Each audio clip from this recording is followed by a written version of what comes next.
കത്തോലിക്ക കോൺഗ്രസിൻ്റെ global ഡയറക്ടറായിട്ടുള്ള Philip കവീലച്ചനാണ് ഇന്ന് നമ്മളോട് ഒപ്പമുള്ളത്. എന്നുവെച്ചാൽ നമ്മുടെ 5ാമത് ആർക്കി എപ്പിസ്കോപ്പൽ അസംബ്ലി കഴിഞ്ഞിരിക്കുകയാണ്. ഇതിനോട് ബന്ധപ്പെട്ട് നിരവധി ഭാവി പരിപാടികളാണ് ആസൂത്രണം ചെയ്തിരിക്കുന്നത്. ഈ ഒരു അസംബ്ലിയുമായി ബന്ധപ്പെട്ട് ഭാവി സീറോ മലബാർ ഈ ഒരു അസംബ്ലിയിലൂടെ തീരുമാനിച്ചിരിക്കുന്നത്. 5ാമത് മേജർ ആർക്കി എപ്പിസ്കോപ്പൽ അസംബ്ലി ഇവിടെ വളരെ വിജയകരമായി പരിസമാപ്തിയിലെത്തിയിരിക്കുകയാണ്. ഇത് സഭയ്ക്ക് തന്നെ മൊത്തത്തിൽ വലിയ ഉണർവും ഉന്മേഷവും നൽകിയിരിക്കുകയാണ്.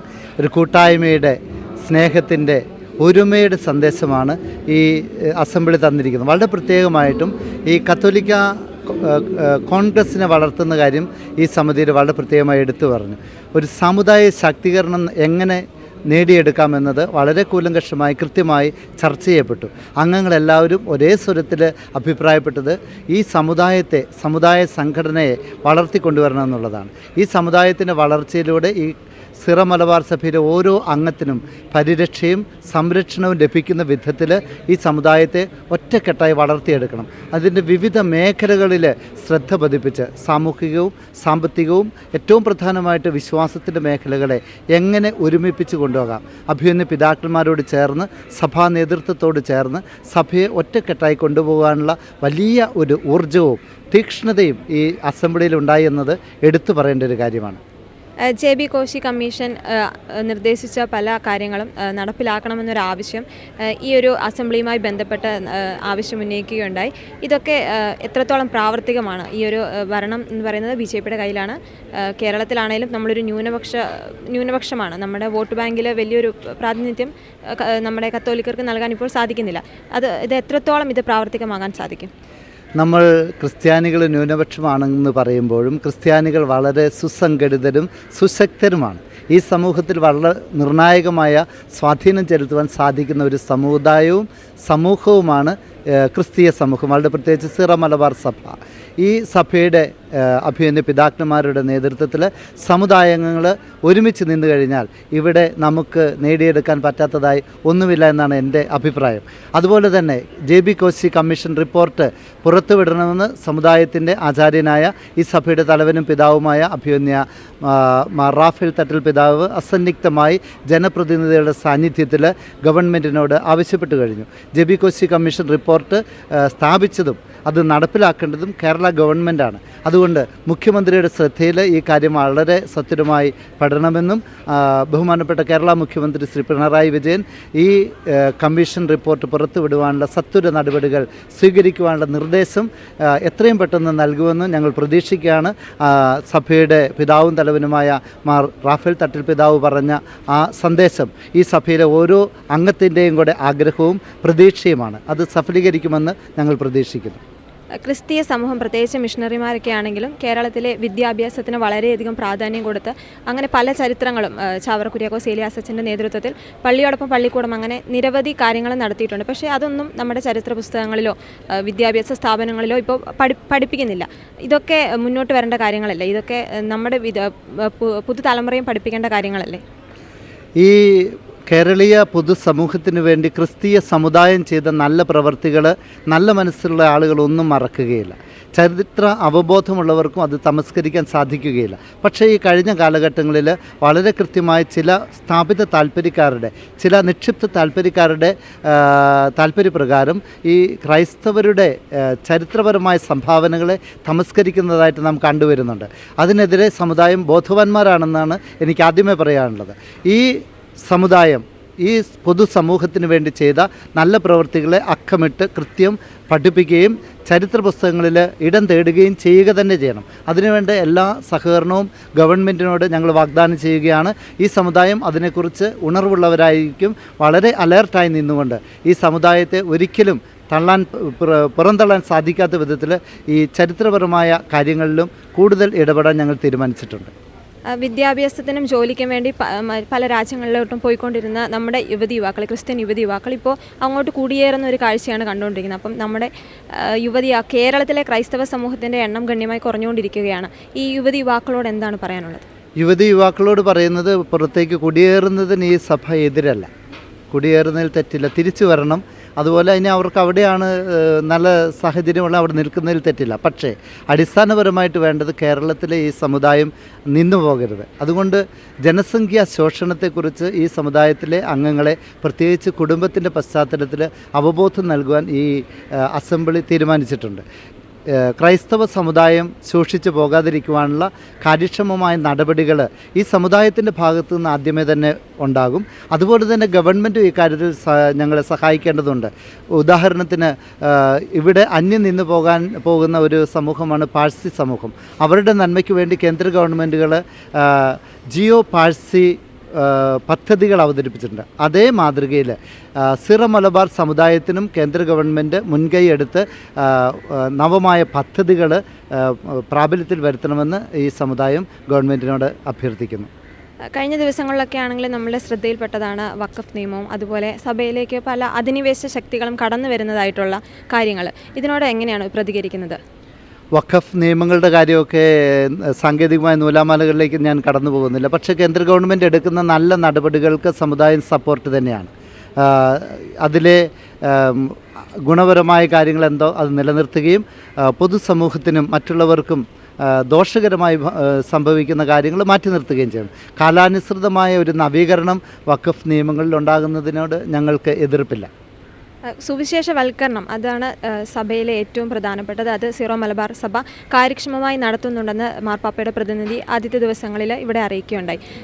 ഈ ഒരു പല ആധുനിക കാലഘട്ടങ്ങളിലും ടെക്നോളജി അങ്ങനെ പല കാര്യങ്ങളിൽ അകപ്പെട്ടു പോകുന്ന കുടുംബത്തിൽ ഇപ്പോൾ പ്രാർത്ഥനയൊക്കെ കുറഞ്ഞു പോയിക്കൊണ്ടിരിക്കുകയാണ്. അവർക്ക് എന്ത് സന്ദേശമാണ് ഈ സുവിശേഷവൽക്കരണത്തിൻ്റെ എന്ത് സന്ദേശമാണ് അച്ഛന് പറയാനുള്ളത്?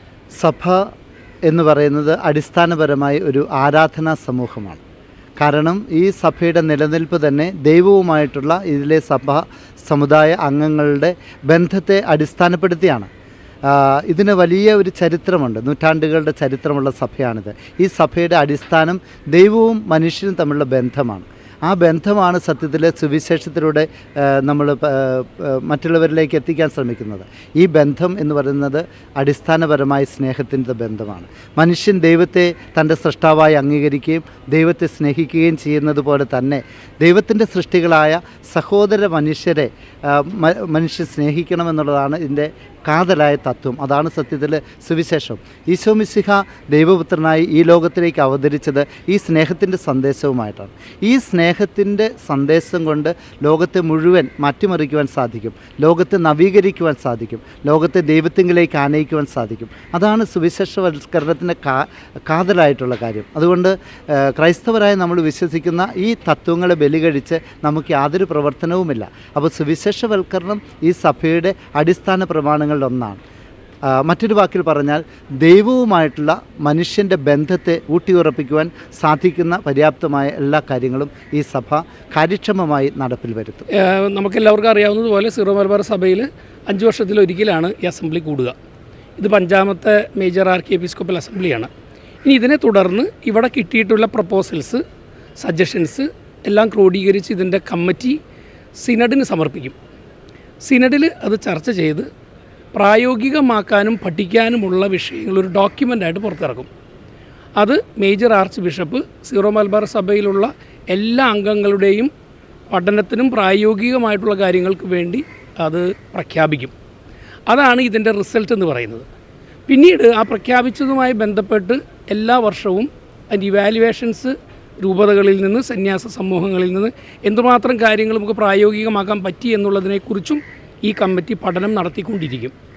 അങ്ങനെയാണ് ഇത് മുന്നോട്ട് പോവുക. അപ്പോൾ ഒരർത്ഥത്തിൽ പറഞ്ഞാൽ ഇന്ന് ഇത് മംഗളകരമായി ഇവിടെ സമാപിച്ചു എന്ന് പറയുമ്പോൾ അസംബ്ലി സത്യത്തിൽ സമാപിച്ചിട്ടില്ല. അസംബ്ലിയുടെ റിസൾട്ടുകൾ ഇന്ന് മുതൽ ആരംഭിക്കുകയാണ്. അപ്പോൾ ഇതൊരു ലോങ് പ്രോസസ്സാണ്. ഇതിൻ്റെ ഒരുക്കം വലിയൊരു പ്രോസസ്സായിരുന്നു. ഇനി ഇതിൻ്റെ ഇംപ്ലിമെൻറ്റേഷൻസും വലിയൊരു പ്രോസസ്സാണ്. അപ്പോൾ ഇവിടെ അസംബ്ലി എന്ന് പറയുന്ന ഇവൻ്റാണ് അവസാനിച്ചിരിക്കുന്നത്. പക്ഷേ ഇതിനുമായി ബന്ധപ്പെട്ട പഠനവും പ്രായോഗികമായിട്ടുള്ള കാര്യങ്ങളും ഇന്ന് മുതൽ ആരംഭിക്കുകയാണ്. അത് സർക്കാരിനോട് പറയാനുള്ള കാര്യങ്ങൾ സർക്കാരിനോട് പറയും. പ്രത്യേകിച്ച് ഇപ്പോൾ ഇന്ന് ഇപ്രാവശ്യം ഇതിൽ നമ്മളെ മുല്ലപ്പെരിയാർ ഇഷ്യൂ കയറി വന്നിട്ടുണ്ട്, വന്യമൃഗങ്ങളുടെ ശല്യത്തെക്കുറിച്ച് കയറി വന്നിട്ടുണ്ട്, കർഷകരുടെ ആശങ്കകൾ സർക്കാരിനെ അറിയിക്കുന്നതുമായി ബന്ധപ്പെട്ട് കയറി വന്നിട്ടുണ്ട്. ഇന്ന് സമാപന സമ്മേളനത്തിലുണ്ടായ ജനപ്രതിനിധികളോട് നമ്മുടെ മേജർ ആർച്ച് ബിഷപ്പ് സ്റ്റേജിൽ വെച്ച് തന്നെ ഈ കാര്യങ്ങളൊക്കെ അറിയിച്ചിട്ടുണ്ട്. അപ്പോൾ അതിനി ഔദ്യോഗികമായ രീതിയിൽ തന്നെ സിനഡിൻ്റെ ഈ വിലയിരുത്തലുകൾക്ക് ശേഷം സർക്കാരിനുള്ളത് സർക്കാരിന് പോകും, വിശ്വാസികൾക്ക് പറയാനുള്ള കാര്യങ്ങൾ വിശ്വാസികളോട് പറയും. അതുകൊണ്ടാണ് ഞാൻ പറഞ്ഞത് അസംബ്ലി എന്ന് പറയുന്ന ഇവൻ്റ് സമാപിച്ചെങ്കിലും അതിൻ്റെ മറ്റു കാര്യങ്ങൾ എന്ന് പറഞ്ഞാൽ അതിൻ്റെ പ്രായോഗിക തലത്തിലുള്ള കാര്യങ്ങളും പഠന കാര്യങ്ങളും ഇന്ന് മുതൽ ആരംഭിക്കുകയാണ്. ഈ അസംബ്ലി കൊണ്ട് പ്രയോജനം ഉണ്ടായത് പ്രധാനമായിട്ട് കൂട്ടായ്മ, സീറോ മലബാർ സഭയുടെ വിവിധ മേഖലകളിൽ പ്രവർത്തിക്കുന്ന മെത്രാന്മാരും വൈദികർ സിസ്റ്റേഴ്സ് അൽമാരും എല്ലാവരും അടങ്ങുന്ന ഒരു കോംപ്രിഹെൻസീവായിട്ടുള്ളൊരു കൂട്ടായ്മ എന്നുള്ളതാണ് ഞാൻ അതിലേറ്റവും പോസിറ്റീവായിട്ട് കാണുന്നത്. നടന്ന ചർച്ചകളുടെയും അതിലെടുത്ത തീരുമാനങ്ങളുടെയും ഫലമായിട്ട് നമുക്ക് എന്തോരം നന്മയുണ്ടാകുമെന്നുള്ളത് നമ്മൾ ഫ്യൂച്ചറിൽ കാണാനുള്ളതാണ്. അതല്ല ഇനി സെനഡിലേക്ക് വരും. സെനഡിൽ നിന്ന് ഒരു തീരുമാനമായിട്ട് സഭയുടെ നയരൂപീകരണത്തിലും അതുപോലെ മുന്നോട്ടുള്ള ശുശ്രൂഷയിലും ഒക്കെ ഉപകാരപ്രദമായിട്ട് വരുമെന്ന് തന്നെ ഞാൻ പ്രതീക്ഷിക്കുന്നത്. എല്ലാവർക്കും റെപ്രസെൻറ്റേഷൻ കിട്ടിയിട്ടുള്ള ഒരു സമിതി ആണെങ്കിലും ചുരുങ്ങിയ സമയം കൊണ്ട് ഏറ്റവും ചെറിയ രീതിയിൽ കാര്യങ്ങൾ ചർച്ച ചെയ്ത് ഒരു കുറേ റെസൊല്യൂഷൻസൊക്കെ ഉണ്ടായിട്ടുണ്ട്. ഇതൊരു വലിയൊരു മുന്നേറ്റത്തിൻ്റെ ചൈതന്യം പകരുന്ന ഒരു സംഭവമായിട്ട് തന്നെ ഞാൻ എടുക്കുന്നത്. ഇതിലൂടെ സീറോ മലബാർ സഭയ്ക്ക് ഒരു ഉണർവിന് കാരണമായി തീരും. ഇത് ആഗോള സഭയിലെ എല്ലാ വിശ്വാസികളുടെ ഇടയിലേക്ക് ഇത് ചെല്ലുന്നത് എങ്ങനെയാണെന്നുള്ളത് മറ്റൊരു കാര്യം. ഇത് അതിൻ്റെ റെപ്രസെൻറ്റേറ്റീവ്സിൻ്റെ ഇടയ്ക്ക്, ബിഷപ്സിൻ്റെ ഇടയ്ക്ക്, സിസ്റ്റേഴ്സിനും അൽമാരും ഇടയ്ക്ക് ഇവിടെ വന്നവർക്ക് ഒരു കൂട്ടായ്മയുടെ വലിയ അനുഭവമാണ്. പക്ഷേ ഈ അനുഭവം ഇനി ഓരോരുത്തരും എല്ലാ കൂട്ടായ്മകളും ഇടവക തലത്തിലും ആഗോള സഭയിലെ എല്ലാ സീറോ മലബാർ ഘടകങ്ങളിലും എത്തിക്കുകയാണെങ്കിൽ തീർച്ചയായിട്ടും നല്ല ഫലം ഉണ്ടാകും. അതിൻ്റെ ഫലമായിട്ട് ദൈവം മഹത്വപ്പെടുന്നു തന്നെയാണ് ഞാൻ വിശ്വസിക്കുന്നത്. സിനഡിൻ്റെ ഇടയ്ക്കാണ് ഈ ഒരു അസംബ്ലി നടക്കുന്നത്. ഇപ്പോൾ നാളെ മുതൽ വീണ്ടും സിനഡ് പുനരാരംഭിക്കുകയാണ്. അപ്പോൾ ഈ ഒരു സമ്മേളനത്തിലെടുത്ത തീരുമാനങ്ങൾ അത് പ്രാവർത്തികമാക്കാനൊക്കെ ആയിട്ട് നിർദ്ദേശങ്ങൾ പ്രാവർത്തികമാക്കാൻ സിനഡ് ഈ ഉള്ള ദിവസങ്ങളിൽ സാധിക്കും എന്നത് ഒന്നും കൂടി ഒരു പോസിറ്റീവാണല്ലോ. സിനഡ് അതുകൊണ്ട് തന്നെ ഇങ്ങനെ തന്നെ സംഘടിപ്പിച്ചത് ആദ്യ ഭാഗം ഈ അസംബ്ലിക്ക് മുമ്പ് നടത്തി, രണ്ടാമത്തെ ഭാഗം അസംബ്ലിയിലെ റെസൊല്യൂഷൻസിന് ശേഷം നടത്തുന്നു. അതുകൊണ്ട് തീർച്ചയായിട്ടും സിനഡ് പോസിറ്റീവായ കുറേ തീരുമാനങ്ങളിലേക്കും നടപടികളിലേക്കും വരുമെന്ന് തന്നെയാണ് ഞങ്ങളുടെയൊക്കെ വിശ്വാസം. അച്ഛൻ ബോംബെയിലാണ് ഡയറക്ടറാണ് അവിടുത്തെ താബോർ ധ്യാന കേന്ദ്രത്തിൻ്റെ ഈ കേരളത്തിലുള്ള വിശ്വാസം അല്ലെങ്കിൽ കുറച്ചുകൂടി വിശ്വാസം ഇത് ചെയ്യാൻ എളുപ്പമാണ്. പക്ഷേ കേരളത്തിന് പുറത്ത് ഇപ്പോൾ നോർത്ത് ഇന്ത്യയിലൊക്കെ അവിടെയൊക്കെ കുറച്ചും കൂടി ബുദ്ധിമുട്ടാണ് വിശ്വാസത്തിൻ്റെ കാര്യത്തിലൊക്കെ, മറ്റു പല പ്രതിസന്ധികളുമുണ്ട്. അപ്പോൾ ആ ഒരു വിഷയം അല്ലെങ്കിൽ മിഷൻ മേഖലയിലുള്ള വിശ്വാസ തീക്ഷ്ണത വളർത്തിയെടുക്കാനുള്ള ആ ഒരു കാര്യത്തെക്കുറിച്ചുള്ള നിർദ്ദേശങ്ങളൊക്കെ എന്തൊക്കെയായിരുന്നു? അത് ഇതിൻ്റെ അകത്ത് കാര്യമായിട്ട് ചർച്ചകളൊന്നും വന്നിട്ടില്ല. ഓരോ ചെറിയ ചെറിയ സംഘങ്ങളിൽ ഇത് ചർച്ച ചെയ്തിട്ടുണ്ട്, അത് പ്രസൻറ്റ് ചെയ്തിട്ടുണ്ടായിരിക്കാം. പക്ഷേ പൊതുവായിട്ടുള്ള ചർച്ചകൾ ഒരിടത്തും അങ്ങനെ ഒരു കാര്യം വന്നതായിട്ട് ഞാൻ കണ്ടില്ല. കേരളത്തിന് പുറത്തുള്ള മിഷൻ രംഗങ്ങളിലും ഇപ്പം ഞങ്ങളുടെ ബോംബെ കല്യാൺ രൂപതയുടെ കീഴിലുള്ള ഈ ധ്യാനകേന്ദ്രം, വിൻസെൻ്റ് സഭയുടെ ധ്യാനകേന്ദ്രത്തിലൊക്കെ ഉണ്ടാകുന്ന പ്രശ്നങ്ങളും പ്രതിസന്ധികളും അതിന് പരിഹാര മാർഗ്ഗങ്ങൾ ഇവിടെ ചർച്ച ചെയ്തിട്ടും കാര്യമില്ല. നമ്മൾ ആ സ്ഥല സാഹചര്യത്തിൻ്റെ ഒരു പ്രത്യേകത അനുസരിച്ച് നമ്മൾ അതിന് സൊല്യൂഷൻ കണ്ടെത്തേണ്ടതാണ്. ഇവിടെ അങ്ങനെ ഒരു കാര്യമായ ഒരു ചർച്ചയോ തീരുമാനം ഉണ്ടായിട്ട് ഞാൻ ശ്രദ്ധിച്ചിട്ടില്ല. മേജർ ആർക്കി എപ്പിസ്കോപ്പൽ അസംബ്ലിയുടെ വിഷയങ്ങൾ ചർച്ച ചെയ്തെങ്കിലും അതൊരു ആത്യന്തികമായ തീരുമാനമല്ല. ഇതിന് സിനഡാണ് തീരുമാനിക്കുന്ന അവസാനം. ചർച്ചയിൽ പ്രധാനമായിട്ട് 3 കാര്യങ്ങളായിരുന്നു ഉണ്ടായിരുന്നത്. ഒന്ന് നമ്മുടെ വിശ്വാസ പരിശീലനം, രണ്ടാമതായിട്ട് ഇവാഞ്ചലൈസേഷൻ, മൂന്നാമതായിട്ട് നമ്മുടെ സീറോ മലബാർ സഭയുടെ സമുദായ ശാക്തീകരണം.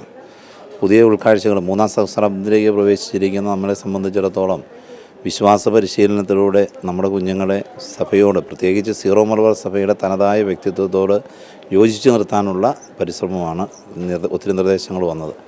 അതുപോലെ തന്നെ സമുദായ ശാക്തീകരണവും വളരെ ആവശ്യമാണെന്നുള്ള ഒരു ചർച്ച വന്നു. അതിനുള്ള കുറേ നിർദ്ദേശങ്ങളൊക്കെ വന്നിട്ടുണ്ട്. എത്രയെല്ലാം കാര്യങ്ങൾ പ്രാവർത്തികമാകുമെന്ന് നമുക്ക് കാത്തിരുന്ന് കാണാം. പ്രതീക്ഷ അതെ, നമ്മുടെ ആകുലതകൾ നമ്മൾ ഒത്തിരി ഈ ഇതിൽ ചർച്ച ചെയ്തിട്ടുണ്ട്. വളരെ സന്തോഷം. കാരണം ഇത് ശരിക്കും പറഞ്ഞാൽ എല്ലാവരും കൂടെ കുടിവരവാന്ന് പറഞ്ഞല്ലോ, അതൊരു അനുഭവമായിരുന്നു. എല്ലാവരും സഭയിലെ മുകളിലുള്ള മേജർ ആർച്ച് ബിഷപ്പ് തുടങ്ങി താഴെ വരെയുള്ള അൽമാർ തുടങ്ങി എല്ലാവരും ഒരുമിച്ച്, റിലീജിയസ് അച്ഛന്മാരും ഇതാക്കുമ്പോൾ എല്ലാവരും കൂടെ ഒരുമിച്ച് വന്നു. എന്നിട്ട് നമ്മുടെ സഭയുടെ ഭാവിയെപ്പറ്റിയും പിന്നെ നമ്മുടെ അതിൻ്റെ സ്വപ്നങ്ങളെ പറ്റിയൊക്കെ ചിന്തിക്കാനൊക്കെ നല്ലൊരു സമയമായിരുന്നു. ഇന്ന് നമുക്ക് ആവശ്യത്തിന് സമയം കിട്ടി.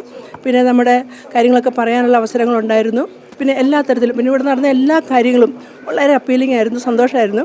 അപ്പോൾ ഇത് കഴിഞ്ഞപ്പോൾ ഒരു സാറ്റിസ്ഫാക്ഷൻ നമുക്കുണ്ട്. അതിൻ്റെ ഇതിലെടുത്ത തീരുമാനങ്ങൾ ഒരുപാട് ചർച്ചാ വിഷയങ്ങൾ എടുത്തായിരുന്നു, ഒരുപാട് തീരുമാനങ്ങൾ എടുത്തായിരുന്നു ഈ അസംബ്ലിയിൽ. ഇനി നമ്മുടെ സഭയിൽ ഇത് പ്രാവർത്തികമാക്കാനൊക്കെ ആയിട്ട് അല്ലേ, അതിനെക്കുറിച്ച് നമ്മൾ തീരുമാനങ്ങളല്ല, ഇത് തീരുമാനമെടുക്കുന്ന ബോഡിയല്ല എപ്പാർക്കിൽ അസംബ്ലി എന്ന് പറയുന്നത്. തീരുമാനമെടുക്കേണ്ടത് ഇവിടുന്ന് നിർദ്ദേശങ്ങളാണ് പോകുന്നത്. ആ നിർദ്ദേശങ്ങൾ തീരുമാനമെടുക്കാനുള്ള സമിതിയാണ് സിനഡ്. അപ്പോൾ ബിഷപ്സാണ് ഇതേക്കുറിച്ച് തീരുമാനങ്ങൾ കൈക്കൊള്ളുകയും അത് പ്രവൃത്തി പദത്തിലെത്തിക്കാനായിട്ട് ശ്രദ്ധിക്കുകയും ചെയ്യും. അത് നിർദ്ദേശങ്ങൾ സഭയുടെ ഭാവി നല്ല ഇഫക്റ്റീവായിട്ട് സഭയുടെ ഭാവി നിർണ്ണയിക്കാൻ തക്ക വിധത്തിൽ തിരിച്ചുവിടാനും അത് ആവശ്യമായിട്ടുള്ള നവീകരണം വരുത്തുവാനും ഉപകാരപ്രദമായിട്ടുള്ള വിലപ്പെട്ട സംഭാവനകൾ അടങ്ങുന്ന നിർദ്ദേശങ്ങളായിരുന്നു. അപ്പോൾ തീർച്ചയായിട്ടും അത് സീറോ മലബാർ സഭയെ ശാക്തീകരിക്കാനും നവീകരിക്കാനും സഹായകമാകുമെന്ന് ഉറപ്പുണ്ട്. അപ്പോൾ ഇതിൽ പങ്കെടുക്കാൻ സാധിച്ചതിൽ ഒത്തിരി സന്തോഷം.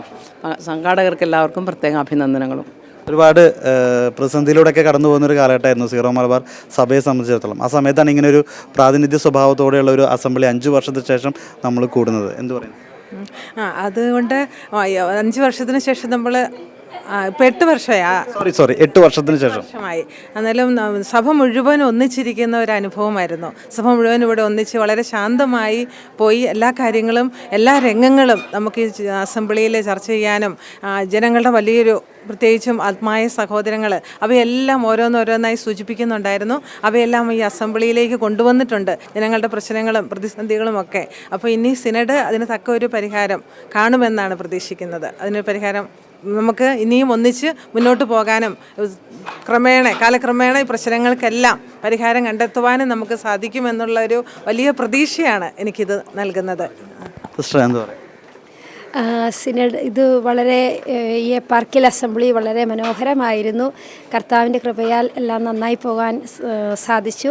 ഒപ്പം താഴെ നമ്മുടെ അൽമായ സഹോദരങ്ങളുടെ വലിയൊരു പ്രാതിനിധ്യം ഇവിടെ ഉണ്ടായിരുന്നത് വളരെ ഒരു അനുഭവമായിട്ട് തോന്നുന്നു. അവർക്ക് അവരുടെ കാര്യങ്ങൾ പറയുവാനും ഷെയർ ചെയ്യുവാനും അത് മനസ്സിലാക്കുന്ന ഒരു അവരുടെ നിരയുണ്ട് എന്നൊക്കെ അവർക്ക് മനസ്സിലാക്കുവാനും സാധിക്കുന്ന രീതിയിലായിരുന്നു ഇതിൻ്റെ എല്ലാ പരിപാടികളും പ്രോഗ്രാംസുകളും. അതുകൊണ്ട് നമുക്കും വലിയൊരു അവരെ മനസ്സിലാക്കുന്നുണ്ട്. ഇനി അടുത്തൊരു ഇത് അവരിലൂടെ ഉയർന്നു വരുമെന്ന് ഉള്ളൊരു പ്രതീക്ഷയാണ് നമുക്കുള്ളത്. കഴിഞ്ഞ 3-4 ദിവസമായിട്ട് ഇവിടെ ഉണ്ടായിരുന്നു. പിന്നെ ഒത്തിരിയേറെ പ്രാർത്ഥനയുടെയും ഒരുക്കത്തിൻ്റെയും ഒക്കെ ഫലമായിട്ടാണ് ഇങ്ങനെ ഒരു മനോഹരമായ എന്ന് പറയുന്നതിനേക്കാളും ഏറ്റവും അനുഗ്രഹപ്രദമായ ഒരു 4 ദിവസമായിരുന്നു. വിവിധ ഭാഷ, വിവിധ ദേശം, വിവിധ കൾച്ചർ ഒക്കെ ഉണ്ടായിരുന്ന എല്ലാവരും കൂടി ഒന്നിച്ച് ഇവിടെ ആയിരുന്ന ഒരു 3-4 ദിവസം ഒത്തിരിയേറെ അനുഗ്രഹപ്രദമായിരുന്നു. പിന്നെ എനിക്ക് പ്രത്യേകമായിട്ട് പറയാനുള്ളത്, ഇവിടെ എനിക്കൊരു പേപ്പർ പ്രസൻറ്റേഷൻ ഉണ്ടായിരുന്നു. അപ്പോൾ അത് സമുദായ ശാക്തീകരണത്തെക്കുറിച്ചുള്ളൊരു പ്രസൻറ്റേഷനായിരുന്നു. അപ്പോൾ അതിനുവേണ്ടി ഒരുങ്ങിയപ്പോഴും പ്രാർത്ഥിച്ചപ്പോഴും അതിനുശേഷം ഇത് പ്രസൻറ്റ് ചെയ്തതിന് ശേഷമുള്ള ഇവരുടെ അസംബ്ലി മെമ്പേഴ്സിൻ്റെ ഡിസ്കഷൻസിൽ നിന്നൊക്കെ വന്ന ഒരു റിസൾട്ട് എന്ന് പറയുന്നത് എല്ലാവരും ഈ ഒരു തേഴ്സ്റ്റാണ്, ആ ഒരു സമുദായ ബോധം എന്ന് പറയുന്ന ഒരു അവസ്ഥയിൽ നമ്മളായിരിക്കേണ്ടതിൻ്റെ ആവശ്യകത എത്രമാത്രമാണ് എന്നുള്ളത് വളരെ വ്യക്തമായിട്ട് നമുക്കെല്ലാവർക്കും മനസ്സിലായി. നമുക്കറിയാം, ഈ ചവിട്ടി നിൽക്കുന്ന മണ്ണ് അതിനെക്കുറിച്ചുള്ളൊരു അവബോധം ഉണ്ടാകുക എന്നുള്ളതൊരു വളരെ പ്രധാനപ്പെട്ട ഒരു കാര്യമാണ്. അപ്പോൾ ഞങ്ങളുടെ പേപ്പർ പ്രസൻറ്റേഷനിൽ ഞങ്ങൾ ശ്രമിച്ചത് നമുക്ക് ചവിട്ടി നിന്നിട്ട് വേണം നമ്മൾ ഫ്ലറിഷ് ചെയ്യാൻ.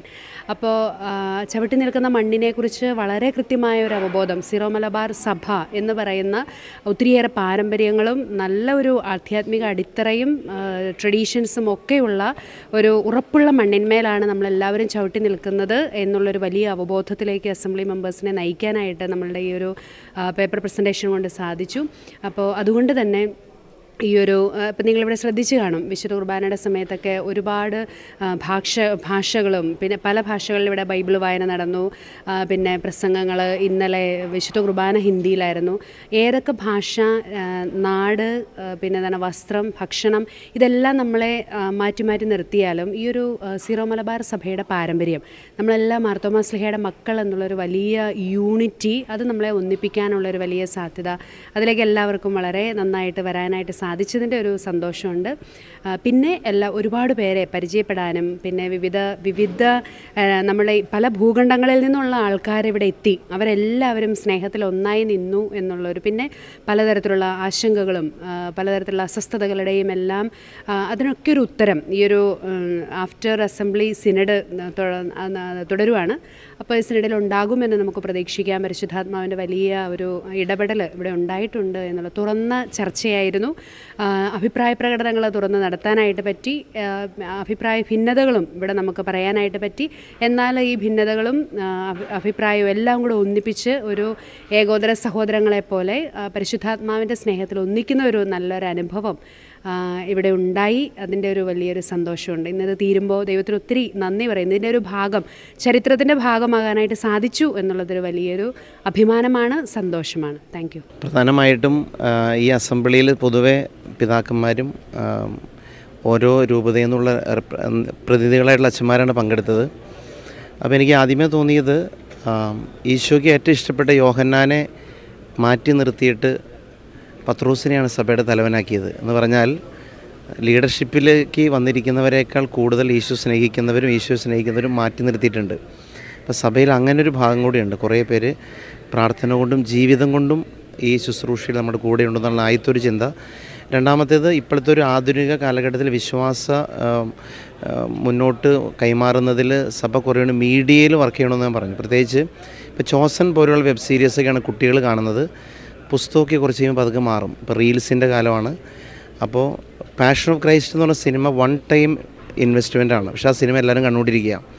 സഭ ഒരുമിച്ച് നിന്ന് വൺ ടൈം സിനിമകൾ പിടിക്കണം, വെബ് സീരീസ് തുടങ്ങണമെന്നുള്ളതാണ് എൻ്റെ ഏറ്റവും പ്രധാനപ്പെട്ട ചില നിർദ്ദേശങ്ങളായിട്ട് മുന്നോട്ട് വെച്ചത്. ഈ ഒരു ദിവസത്തെ അനുഭവങ്ങളുണ്ടായിരുന്നു. എന്തായിരുന്നു? വിവിധ ഭാഷകൾ സംസാരിക്കുന്നുണ്ടായിരുന്നു, വിവിധ സ്ഥലങ്ങളിൽ നിന്ന് എത്തിച്ചേർന്നവരുണ്ടായിരുന്നു. ഇവരുടെ എല്ലാവരുടെയും സാമീപ്യം എങ്ങനെയായിരുന്നു ഈ ഒരു അസംബ്ലിയെ കൂടുതൽ ഊർജ്ജമുള്ളതാക്കി മാറ്റിയത്? ഒന്ന്, ഇത് ഞാൻ ആദ്യമായിട്ടാണ് ഇങ്ങനെ അസംബ്ലി പങ്കെടുക്കുന്നത്. അതായത് എനിക്കിപ്പോൾ മനസ്സിലായത് സിറമലബാർ സഭ എന്ന് പറയുന്നത് കേരളത്തിലെ സഭ മാത്രമല്ല, ഔട്ട്സൈഡ് കേരള, ഔട്ട്സൈഡ് ഇന്ത്യ, വളരെ ഡിഫറെൻ്റ് ആയിട്ടുള്ള ഇഷ്യൂസ് നമുക്ക് എല്ലാവർക്കും ഉണ്ട്. അപ്പോൾ ഇതെല്ലാവരും അങ്ങനെ പല ഭാഗത്തുനിന്ന് പറയുമ്പോൾ നമ്മൾ സത്യത്തിൽ സിറമലബാർ സിനഡും പിതാക്കന്മാരും അച്ഛന്മാരും എല്ലാവരും നമ്മൾ ചിന്തിക്കേണ്ടത് ഒരുപാട് വ്യത്യസ്തമായ ഇഷ്യൂസ് നമുക്കുണ്ട്. ഇപ്പോൾ ഞാൻ യൂറോപ്പിൽ നിന്നാണ് വരുന്നത്. യൂറോപ്പിൽ ഒരുപാട് പ്രശ്നങ്ങൾ ഞങ്ങൾക്ക് കൺഫ്രണ്ട് ചെയ്യുന്നുണ്ട്. അപ്പോൾ അതുകൊണ്ട് തന്നെ വ്യത്യസ്തമായ എന്താ പറയുക ഗുണങ്ങളും ഒപ്പം ചലഞ്ചുകളും നമ്മുടെ മുമ്പിൽ ഉണ്ടെന്നുള്ളത് നമ്മൾ തിരിച്ചറിയായിരുന്നു ഈ ദിവസങ്ങളിൽ. മാധ്യമങ്ങളുടെ സ്വാധീനം ക്രൈസ്തവ ജീവിത കുടുംബങ്ങളിലാണെങ്കിലും വളരെ പ്രധാനപ്പെട്ടതാണ്.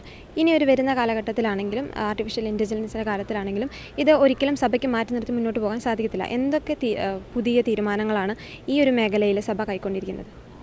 തീരുമാനങ്ങളെല്ലാം കൈക്കൊണ്ടിട്ടില്ല, ചർച്ചകൾ ഉണ്ടായിട്ടുണ്ട്. ഇപ്പോൾ ആർട്ടിഫിഷ്യൽ ഇൻ്റലിജൻസ് ഉപയോഗിച്ച് ഒരുപാട് കാര്യങ്ങൾ ചെയ്യുന്നുണ്ട്.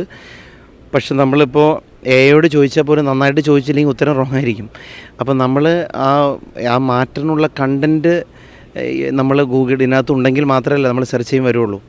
അതുകൊണ്ട് അത് ഫുൾ റിലയബിളൊന്നുമല്ല. ഇപ്പോൾ മ്യൂസിക് പോലും അതിനകത്ത് ക്രിയേറ്റ് ചെയ്യുന്നുണ്ട്.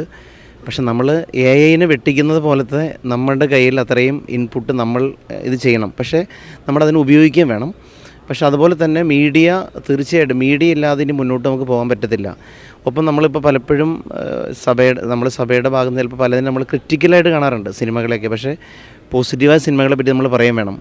ഇപ്പോൾ തിരുവത്താഴത്തെ നമ്മൾ ഒളിമ്പിക്സിന് മോശമായിട്ട് ചിത്രീകരിച്ചത് മീഡിയയിൽ വന്നു. പക്ഷേ ഈ ഒളിമ്പിക്സിൽ തന്നെ ഒരുപാട് ദൈവത്തെ പ്രഘോഷിച്ച ആർട്ടിസ്റ്റുകളുണ്ടായിരുന്നു. അതിനെപ്പറ്റിയുള്ളത് അധികം വൈറലാവണില്ല. അപ്പോൾ എപ്പോഴും മീഡിയയിൽ ഏറ്റവും കൂടുതൽ വൈറലാകുന്നത് ഹെയ്റ്റഡ് കണ്ടൻറ്റും സെക്സ് കണ്ടൻറ്റുമാണ്.